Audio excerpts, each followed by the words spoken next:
Narito ang iyong pang-araw-araw na horoscope para sa Pisces para sa araw ng March 3, 2026.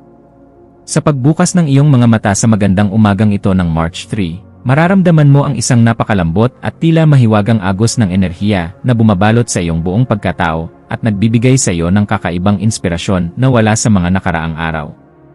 Ang mga planeta ay nagkakaisa upang bigyan ka ng isang pambihirang talas ng pakiramdam na magpapahintulot sa iyo na maunawaan ang mga bagay na hindi nakikita ng karaniwang mata. Kaya naman ang iyong imahinasyon ay magiging kasing lawak ng karagatan na handang tumanggap ng mga bagong ideya at panaginip.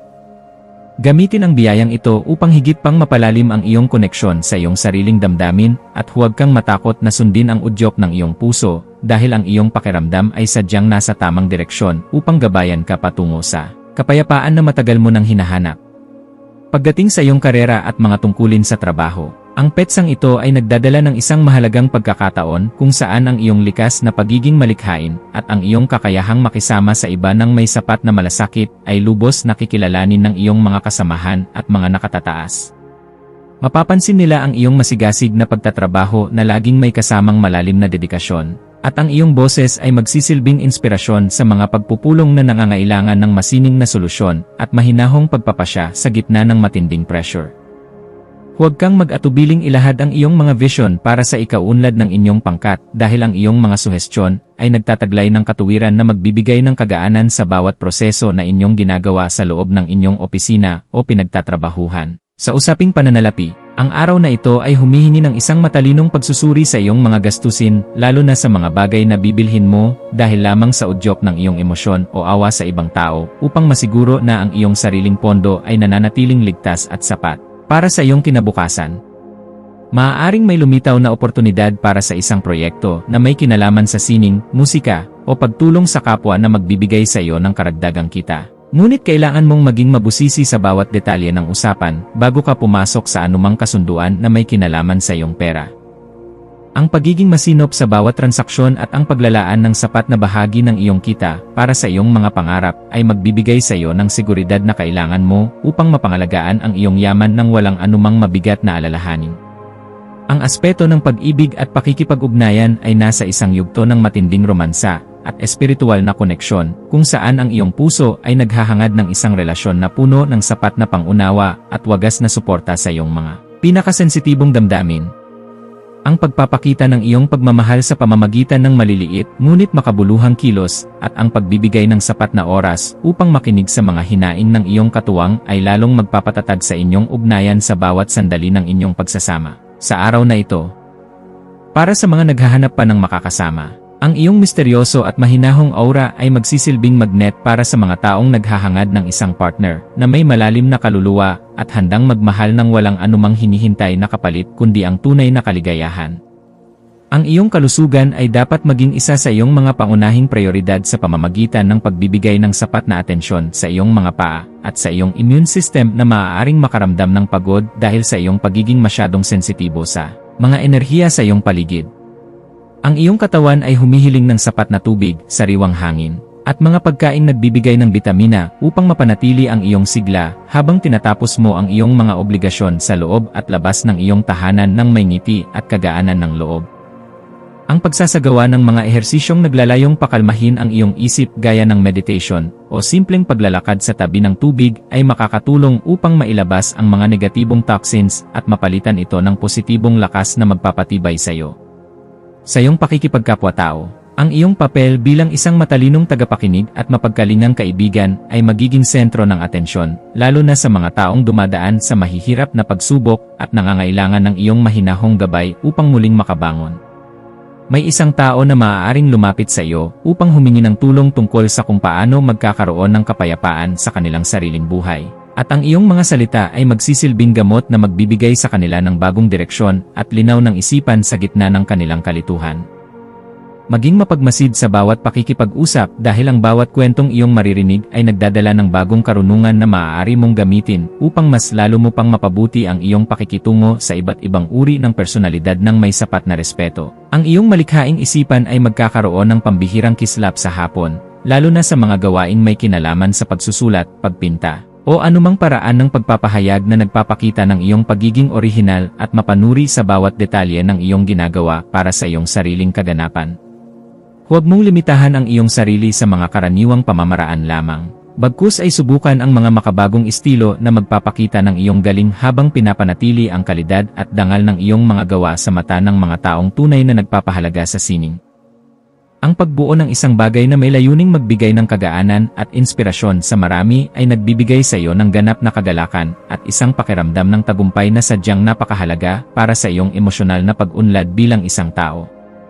Para sa pamilya, asahan ang isang kaganapan sa loob ng tahanan na mangangailangan ng iyong pagiging mahinahon upang maging maayos ang takbo ng inyong samahan sa kabila ng mga posibleng tensyon tungkol sa mga usaping may kinalaman sa damdamin ng bawat isa.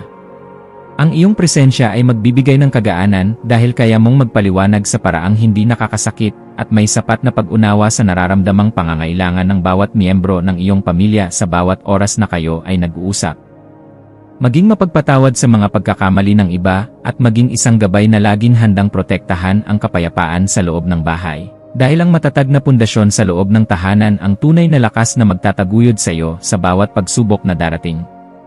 Ang iyong intuisyon ay magsisilbing isang matalas na kumpas sa pagpapasya tungkol sa isang bagong oportunidad na may kinalaman sa iyong personal na paglago o sa pagpapaganda ng iyong sariling kasanayan sa pakikipag-usap sa mga taong may malalim na karanasan sa buhay. Kung may nararamdamang udyok na ayusin ang iyong kapaligiran o itapon ang mga bagay na nagpapaalala ng mga lumang kabiguan, gawin ito ngayon, dahil ang daloy ng enerhiya ay pabor sa mga gawaing nagdadala ng bagong simula at kalinisan sa isip.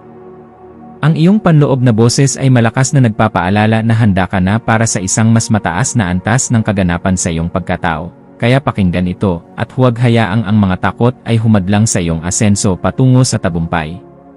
Sa aspeto ng edukasyon at pagkuha ng karunungan, ang iyong isipan ay magiging kasing talas ng isang kidlat na handang unawain ang bawat komplikadong impormasyon upang mahanap ang pinakaugat ng katotohanan sa iyong mga pinag-aralan ngayong araw.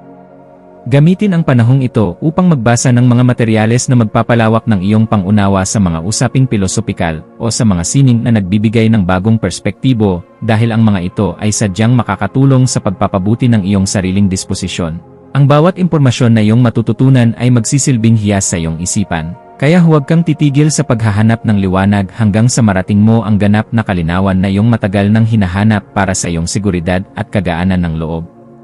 Iwasan ang pagiging masyadong emosyonal sa iyong mga desisyon upang hindi ka maligaw sa iyong landas at makagawa ng mga hakbang na pagsisihan mo sa huli dahil lamang sa biglaang bugso ng iyong damdamin sa isang partikular na sitwasyon.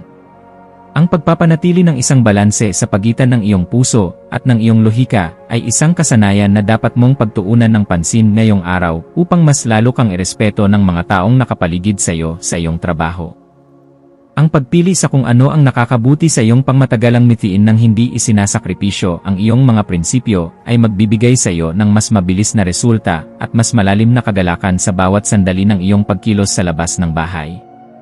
Ang iyong espiritual na aspeto ay nangangailangan din ng pagkalinga sa pamamagitan ng paghahanap ng sandali ng katahimikan sa gitna ng iyong abalang schedule upang muling makakonekta sa iyong panloob na lakas na nagbibigay ng direksyon sa iyong buhay. Ang pagninilay-nilay tungkol sa iyong mga tunay na hangarin ay magbibigay sa iyo ng sagot kung bakit kailangan mong maging matatag at kung paano mo magagamit ang iyong talino para sa kabutihan ng iyong sarili at ng iyong kapwa-tao.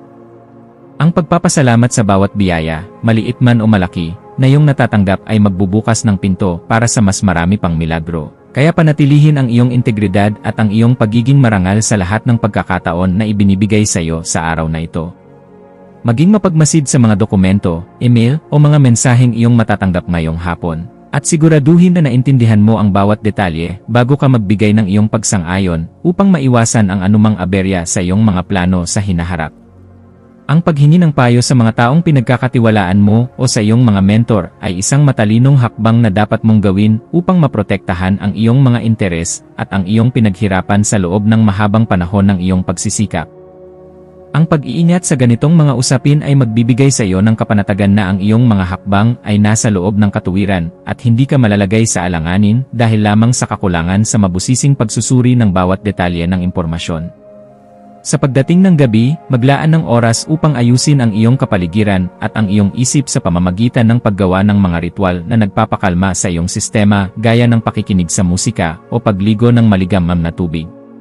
Ang kaayusan sa iyong kwarto at ang pagliligpit ng iyong mga gamit bago matulog ay makakatulong upang maalis ang mga tensyon sa iyong isipan na dulot ng sobrang pagpapakapagod sa iyong mga gawain sa buong maghapon ng iyong pakikipagsapalaran.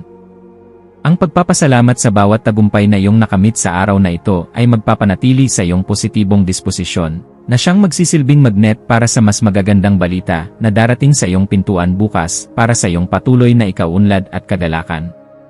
Bilang huling payo para sa iyo, laging tandaan na ang tunay na lakas ay matatagpuan sa pagkakaroon ng isang mapayapang puso na laging handang umunawa sa sarili at sa ibang tao nang may sapat na pagmamahal sa bawat sandali ng iyong pagkilos.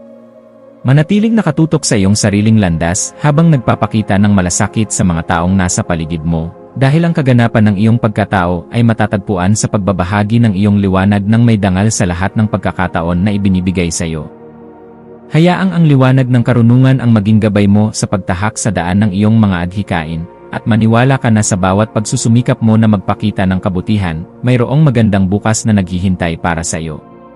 Ang iyong mga maswerteng numero para sa araw na ito ay 2, 7, at 19. Ang iyong maswerteng kulay ay seafoam green o turkesa na sumisimbolo sa kapayapaan at pagpapagaling. At ang maswerteng gawain para sa araw na ito ay ang pagsusulat sa iyong journal, ang pakikinig sa instrumental na musika habang nagpapahinga, o ang pagtulong sa isang kaibigan na nangangailangan ng emosyonal na suporta upang gumaan ang kanilang pakiramdam.